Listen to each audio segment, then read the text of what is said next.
밭에 감추인 보화의 비유 마태복음 13장 44절.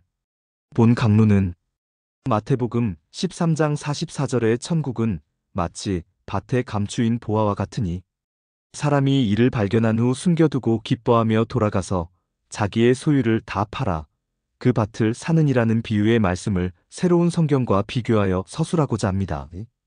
1. 비유의 배경. 숨겨진 보화 비유 전승. 고대 사람들은 감추인 보화에 대해 자주 이야기했습니다. 한 예를 들면 주 70년에 함락된 예루살렘에서 로마인들은 감추어둔 많은 금과 은과 다른 보화들을 발견했습니다. 이 사실을 유대인들의 보화에 대한 전승에서 다음과 같이 증거합니다. 아빠 유다라 하는 사람이 있었는데 그는 계명 성인들을 받들라는 계명을 지극한 정신으로 지켰습니다. 그는 한때 자기의 모든 돈을 잃어버렸기 때문에 우리 랍비들을 도와줄 수 없었습니다. 수심이 가득해서 집으로 돌아가자 그의 아내는 어찌하여 고통이 당신의 얼굴에 드리워 있는가요? 하고 물었습니다. 그는 우리 랍비들이 여기 계시지만 내가 그들을 위하여 무엇을 해드릴 수 있는지 알 수가 없소라고 대답했죠. 그의 아내는 남편보다 더 의로워서 남편 보고 당신에게 조그마한 밭이 있으니 가서 그것을 팔아 반을 그들에게 드리세요라고 말했습니다. 그는 아내의 말대로 실행에 옮겼습니다. 랍비들은 그를 위하여 기도했습니다. 랍비들이 그에게 아빠 유다여, 우리의 거룩하신 하나님께서 축복하실지로다. 너의 모든 부족함을 채워주실지로다라고 기도했습니다. 랍비들이 돌아가자 그는 자기의 남은 반쪽 밭을 갈려고 밭을 갔습니다. 그가 밭을 갈던 중에 밭을 갈던 송아지가 넘어져서 발이 부러졌으며 넘어진 송아지를 일으켜 세우려고 할 때 거룩하신 이는 찬양을 받을지어다. 거룩하신 이가 그의 눈을 뜨게 하시고 보화를 보게 하셨습니다. 이 농부는 내 송아지의 다리가 부러진 것이 나의 복을 위함이로다라고 했습니다. 유대인들은 감추인 보화를 발견하는 것을 하나님의 특별한 은혜로 여겼으며 하나님께서 눈을 열어주셔야 감추인 보화를 발견할 수 있다고 믿었습니다. 보물을 찾는 것은 모든 사람의 환상이었습니다. 그러나 팔레스틴 지방에서는 불가능한 것이 아니었죠. 유다 사람들이 BC 587년에 출애굽할 당시 어떤 이들은 다시 돌아올 것을 생각하고 그들의 보물들을 땅에 묻었을 것입니다. 그러나 그들은 돌아오지 못했으며 숨겨져 있었던 것이 발견되었을 때 그것을 발견한 사람은 그 보물로 인해서 자신의 전 생애가 변화되고 최상의 가치를 소유하게 되는 것이었습니다. 예수님 당시 유대인들은 로마의 지배하에 있었으므로 로마법을 따랐습니다. 그러나 평범하고 사소한 매일의 일들에 있어서는 전통적인 유대의 율법을 사용했습니다. 유대 랍비법에 의하면 발견한 물건은 발견자에게 속합니다. 흩어진 과일이나 흩어진 돈을 발견하면 이런 물건들은 발견자에게 속한다라고 되어 있는 것이죠.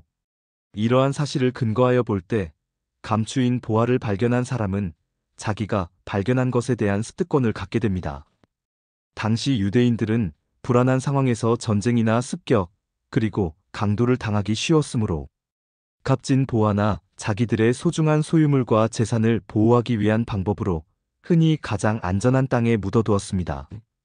이 비유에서도 보화를 묻어둔 주인이 세상을 떠남으로 인해 어느 누구도 밭에 보화가 묻혀 있다는 사실을 알지 못했을 것입니다. 그러나 어떤 품꾼이 이 보화를 발견합니다. 예수님 당시 실제로 이러한 사건은 발생할 수 있었고 이러한 사건을 배경으로 하여 비유로 말씀하셨을 가능성이 크다고 볼 수 있습니다. 이 비유의 원래적 의미. 예수님 당시 여행을 떠나기에 앞서 혹은 전쟁 등의 위험을 피할 때 동전이나 보석 같은 귀중품을 땅속에 감추어 두는 일은 유대 땅에서는 자주 있었던 일이었는데 주인이 먼 여행이나 전쟁에 나갔다가 객사하거나 전사하게 되면 그 귀중품은 누군가에 의해 발견되기까지 아주 오랜 시간 동안 땅속에 묻혀있게 됩니다. 그러다가 어떤 사람이 그 보화를 발견하고 큰 부자가 되었던 것이죠. 이 비유는 이어지는 진주의 비유와 공통적인 특색을 지니고 있습니다. 그것은 값진 물건이 발견되었다는 것과 그 값진 물건을 획득하기 위하여 자기들의 가진 모든 것들을 다 팔았다는 것입니다. 즉, 자기의 모든 소유를 포기하고 그보다 더 값진 보화를 샀죠. 예수님은 이 비유를 통해 사람들에게 지속적으로 자신을 따를 것을 요구하지 않으시고 오히려 단호한 결단을 요구하셨습니다. 이러한 결단의 요구는 보화를 소유하기 위하여 자신의 모든 소유를 파는 것과 같았던 것입니다. 예수님의 제자가 되는 일, 즉 하나님 나라를 소유하기 위해서는 자신의 모든 소유를 파는 것과 같은 희생이 있어야 합니다. 하지만 이 희생은 기쁨이 있는 희생입니다. 왜냐하면 자신의 희생을 통해서 하나님 나라를 소유하는 기쁨을 갖게 되기 때문입니다. 이것이 이 비유의 요점이며 원래적인 의미입니다. 밭에 감추인 보화에 대해 새로운 성경 4677번째 말씀에 의하면 천국은 마치 밭에 감추인 보화와 같으니 사람이 이를 발견하여 숨겨두고 기뻐하여 돌아가 자기의 소유를 다 팔아 그 밭을 샀느니라. 마태복음 13장 44절 그와 같은 깨달음이 있음이니 그를 너희들은 어찌 깨닫고 가르치는가? 보화는 진정한 진리를 깨우치며 새 생명이요 구원의 길이니라. 이를 아는 자 하늘에 오르는 길이 무엇이며 나에게 오르는 길이 무엇인가를 깨닫고 아는 백성 너희들이 재물에 연연하지 말며 보화를 얻기 위하여 재물을 다하여 그를 취하듯이 너희들이 재물에 연연하여 믿음의 길을 보지 못하는 어리석은 그와 같은 삶을 살지 말라 함이니라. 너희들이 나의 법전을 접하는 것보다 더 큰 영광이요 보배요 보화가 없다 하였음이니 나의 법전을 읽고 깨우치는 자 너희들이 인간 세속에 연연하며 재물과 부귀영화에 연연하여 나의 법전을 읽지 아니하며 보지 않는 그와 같은 삶을 살지 말라 하여 너희들에게 가르쳐 줌을 알라. 너희들의 삶을 위하여 나의 법전을 읽지 아니하며 너희들의 명예를 위하여 쫓아가는 그 시간 때문에 나의 법전을 읽지 않는 자 그와 같은 자는 정녕 영원히 사는 나의 나라에 오를 수 없음이니 너희들의 모든 것은 법전을 읽는 것이 먼저요 나의 아들로부터 내리는 그 강론을 듣는 것이 우선이며 그 모두가 다 너희들에게 가장 소중한 것이며 너희들의 우선이라는 그 마음을 갖고 살도록 함이니 나의 보화가 있는 그 밭을 너희들의 모든 재산을 다 정리하여 그를 구입하여 보화를 취하듯이 나의 법전이 그보다 1000배 만배 더 소중한 것이니 무엇에 비교하여 견주어 볼 수 있겠는가? 너희들은 나의 법전을 보고 깨우쳐 하늘에 오르는 길을 얻는데 주저하지 말며 모두를 다 던져서라도 너희들이 법전을 읽고 깨우치는 그 길을 버리지 말라 하는 것을 내가 미리 너희들에게 전하고자 그 비유로서 가르쳤음이니라. 비유로 내가 전함이니 지금의 믿음의 길을 오는 백성들이 그를 알 수 없으니 내가 새로운 성령이요 나의 법전이 세상에 내려가 그 법전이 어떠한 보화보다도 더 소중한 역사를 이룰 때 제3의 시대에 나의 성령이 내려가 하늘에 오르는 길이라는 이 책을 만들어낼 때 이를 너희들에게 깨우쳐주고 가르쳐주기 위하여 내가 성서에 기록하여 전한 뜻임을 너희들은 알라. 이 말씀은 여호와의 보화가 있는 밭을 모든 재산을 다 정리하여 그를 구입하여 보화를 취하듯이 여호와의 법전이 그보다 1000배 만배 더 소중한 것이니 무엇에 비교하여 견주어 볼 수 있겠는가? 라는 말씀으로 법전을 보고 깨우쳐 하늘에 오르는 길을 얻는데 주저하지 말며 모두를 다 던져서라도 너희들이 법전을 읽고 깨우치는 그 길을 버리지 말라는 것을 여호와께서 미리 전하고자 2000년 전에 예수를 통하여 비유로서 가르쳤다는 말씀입니다. 3. 그 당시 공동체를 향한 의미. 아마 저자 마태는 공동체 속에서 힘들어하는 지체들에게 가장 소중한 천국을 소유했음을 강조하는 듯합니다. 많은 사람들은 이 세상 그 무엇보다 더 소중하고 가치 있는 천국을 알지 못하고 있지만 공동체의 지체들은 무엇보다 귀중한 천국을 소유했으므로 다른 무엇과도 바꾸지 말고 다른 무엇을 소유하지 못했다고 낙심하지 말 것을 말하고 있는 듯합니다. 그것은 무엇보다 예수님을 따르려는 자가 결단을 내리지 못하고 있는 어리석음을 질타하는 교훈으로 해석할 수도 있습니다. 그는 아직 하나님 나라에 비교할 수 없는 가치를 충분히 알지 못하고 있기 때문입니다. 따라서 모든 소유를 파는 농부의 행동은 문자 그대로 하나님 나라의 소유를 위해 자신의 전부를 희생할 각오가 되어 있어야 함을 말하고 있습니다. 4. 마태의 비유에서 무엇보다 이 비유에서는 품꾼이 보화를 발견하고 크게 기뻐하며 보화가 묻힌 밭을 사기 위하여 소유를 다 팔아버렸다는 사실이 강조되고 있는데, 이러한 의미에서 볼 때 마태는 밭에서 보화를 발견한 사람이 보화를 소유하기 위하여 자신의 모든 소유를 팔아서 그 밭을 샀듯이 마태 공동체의 신자들도 하나님 나라의 현실에 직면하여 하나님의 뜻을 철저히 지키는데 자신의 단호한 헌신과 희생이 뒤따라야 한다는 것입니다. 그리고 이 비유에서 생각해야 할 것은 하나님 나라는 무한한 가치를 지니고 있기 때문에 다른 모든 소유보다도 귀하다는 것이며, 그 가치는 이 세상의 그 무엇으로도 비교할 수 없는 절대적인 것입니다. 모든 것을 다 팔아버려도 아깝지 않을 만큼 그 가치가 크고 귀한 것입니다. 하나님 나라는 지금 이 세상에서 외면적인 표시나 가시적인 영광은 없지만 예수님의 사역과 그의 제자들에 의해서 분명히 현존합니다. 신앙 공동체는 어떤 대가를 치르더라도 그 가치와 영광을 반드시 소유해야만 합니다. 5. 감추인 보화의 비유와 교회와의 관계. 감추인 보화의 비유는 하나님 나라의 영역적 속성에 대하여, 즉 교회에 대하여 무엇을 말하고 있는가? 무엇보다 하나님 나라의 영역은 이 세상의 모든 가치를 뛰어넘는 것이라는 사실이며, 그 가치는 이 세상의 무엇으로도 비교할 수 없는 최고의 탁월한 것입니다. 따라서 그 가치를 소유하기 위해, 그리고 지키기 위해 백성들은 자신들의 단호한 헌신과 희생이 마땅히 뒤따라야 하는 것입니다. 교회는 이 세상적 가치를 소개하고 가르치는 기관이 아닙니다. 교회는 공동체 구성원들이 왜 복음을 위해 헌신을 하고 때로는 엄청난 박해를 회피하지 않고 달게 받아야 하는지를 가르치는 곳이며, 이 세상적 가치를 모두 동원하여 최고의 가치를 소유하는 법을 가르치는 곳입니다. 따라서 이 땅에 서 있는 교회는 그러한 가치 구별의 전당이 되어야 합니다.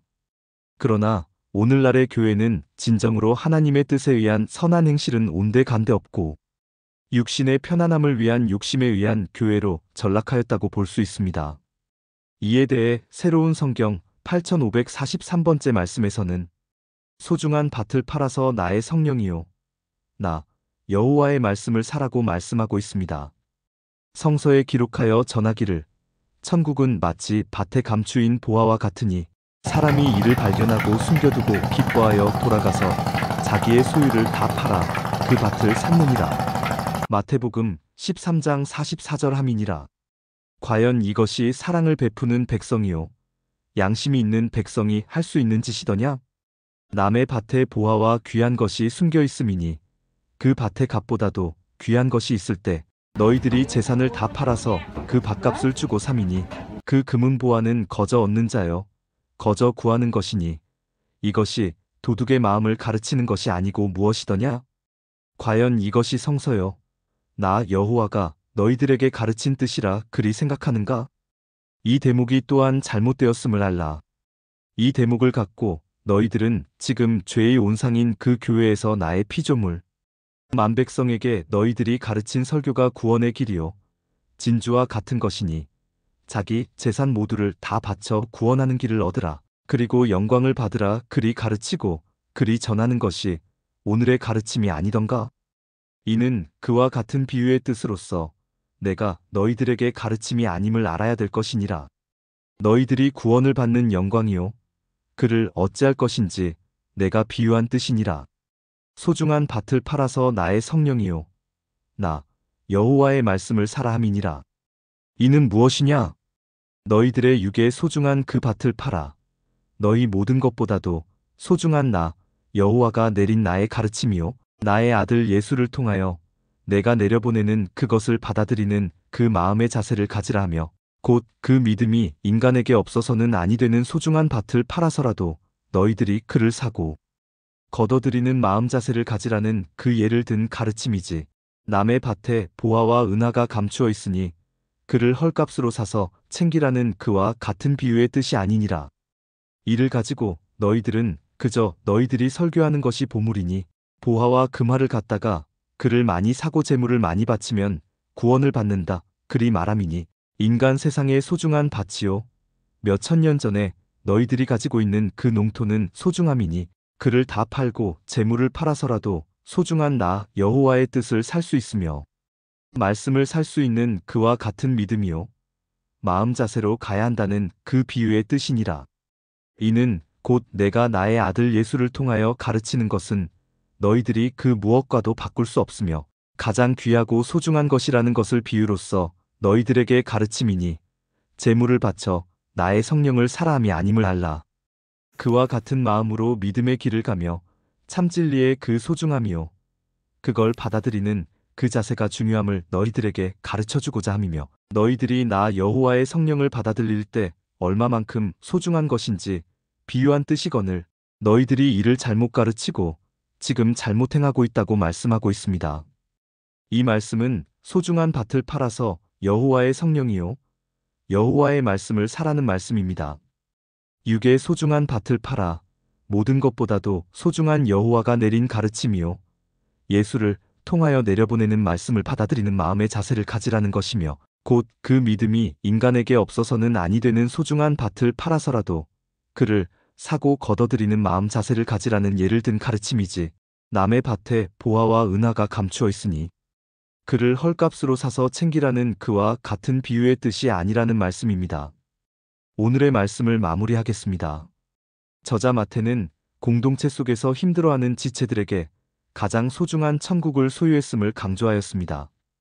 많은 사람들은 이 세상 그 무엇보다 더 소중하고 가치 있는 천국을 알지 못하고 있지만 마태 공동체의 지체들은 무엇보다 귀중한 천국을 소유했으므로 다른 무엇과도 바꾸지 말고 다른 무엇을 소유하지 못했다고 낙심하지 말 것을 말하고 있습니다.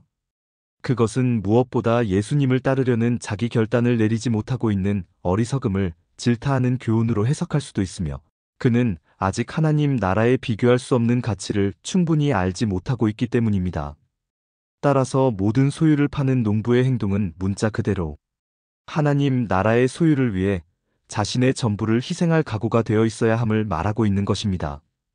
즉, 무엇보다 하나님 나라의 영역은 이 세상의 모든 가치를 뛰어넘는 것이라는 사실입니다. 그 가치는 이 세상의 무엇으로도 비교할 수 없는 최고의 탁월한 것입니다. 따라서 그 가치를 소유하기 위해 그리고 지키기 위해 백성들은 자신들의 단호한 헌신과 희생이 마땅히 뒤따라야 하는 것이라고 신학자들은 해석하고 있습니다. 이러한 해석은 새로운 성경도 맥을 같이 하는 말씀을 다음과 같이 하고 있습니다.